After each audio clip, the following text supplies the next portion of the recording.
తమ్ముడు ఇది పడిపోతుందమ్మా. మరణం చాలా బాధ కలిగించింది. ఇప్పుడు బాబు మోహన్ గారు కానీ కోటా గారు కానీ ఇద్దరు ఇప్పుడు యాదృచ్ఛికంగా వారు కూడా ఇక్కడ ఉండటం జరిగింది.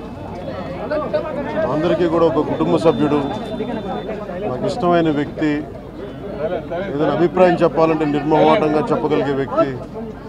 ఆయన్ని చిత్ర పరిశ్రమ కోల్పోవడం చాలా చాలా లోటు, చాలా వెలితి ఉంది. ఇది లాస్ట్ మేము అథారిటీ దారేది యాక్ట్ చేసేటప్పుడు కూడా ఆయన నాకు ప్రత్యేకించి ఒకటే చెప్పారు, మీరు ఇబ్బంది పడుతున్నారంటే నేను చనిపోయే వరకు యాక్టింగ్ చేయాలనుకుంటున్నాను. అక్కడమ్మా ఇక్కడ అబ్బాయి మొట్టమొదటి సినిమా అక్కడమ్మా ఇక్కడ అబ్బాయి నుంచి అథారిటీ దారేది వరకు నాకు ఆయనతో మంచి అనుబంధం ఉంది. ఇప్పుడు 10 మంది బాగును ఆకాంక్షించేవాళ్ళు.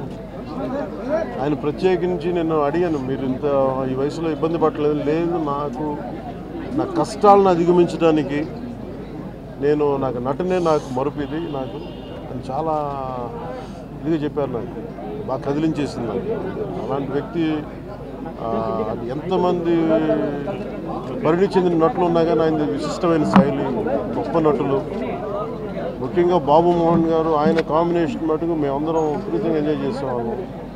అలాంటి వ్యక్తి ఈ రోజు మేము కోల్పోవడం నిజంగా చాలా బాధ కలిగించింది. మనస్ఫూర్తిగా వారి కుటుంబ సభ్యులకి మనస్ఫూర్తిగా నా సానుభూతిని తెలియజేస్తూ వారి ఆత్మకి శాంతి చేకూరాలని మనస్ఫూర్తిగా ఆకాంక్షిస్తున్నాను. మనస్ఫూర్తిగా